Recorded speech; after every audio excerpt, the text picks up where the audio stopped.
మీకు ఒక విచిత్రం తెలుసా, ఇవాళ బ్యాచులర్స్ చికెన్ రెసిపీ చేస్తున్నాను ఒక బ్యాచులర్ తో. ముందుగా ఒక ½ kg చికెన్ తీసుకున్నానండి, ఇది విత్ బోన్సే. దీంట్లో ఏం చేస్తామంటే 1 టీ స్పూన్ సాల్ట్, కొద్దిగా పసుపు, ఒక 2 టీ స్పూన్స్ కారము, 1 టీ స్పూన్ ధనియాల పొడి, ఒక ½ టీ స్పూన్ జీలకర్ర పొడి, 1.5 టీ స్పూన్ అల్లం వెల్లుల్లి పేస్ట్, ఒక నిమ్మకాయ సగం చెక్క అన్నమాట. మొత్తం అన్ని ఇందులో వేసేసి బాగా కలిపేసి పక్కకు పెట్టుకున్నాను. ఇప్పుడు ఒక కడాయి తీసుకున్నాను, స్టవ్ మీద పెట్టి మనం మ్యారినేట్ చేసి పెట్టుకున్నాం కదా ఆ చికెన్ మొత్తాన్ని వేసేసాను. ఇందులో ఒక్క చుక్క కూడా నూనె లేదు, గుర్తుపెట్టుకోండి. ఇవన్నీ వేసిన తర్వాత మనం కట్ చేసి పెట్టుకున్న ఆనియన్స్ ని ఈ చికెన్ మీద ఇట్లా స్ప్రెడ్ చేసేసాను. ఇప్పుడు ఇలాగే మూత పెట్టి ఒక 20-25 నిమిషాల పాటు లో ఫ్లేమ్ మీద బాగా ఉడికించుకోవాలి. ఇప్పుడు ఒక 3-4 టీ స్పూన్స్ ఆయిల్ వేసుకున్నాను. దీంట్లో ఒక 7-8 పచ్చిమిరపకాయలు ఇట్లా కట్ చేసుకొని వేసి బాగా ఎక్కువ కరివేపాకు కొద్దిగా వేసేసి అండ్ కొత్తిమీర సగం కట్టేసాను.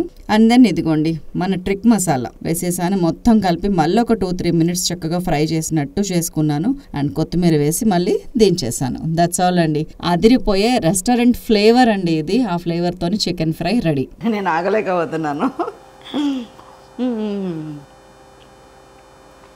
ఫ్లేవర్ ఈజ్ వెరీ నైస్, చాలా బాగుంది, సూపర్ ఉంది, ట్రై చేయండి.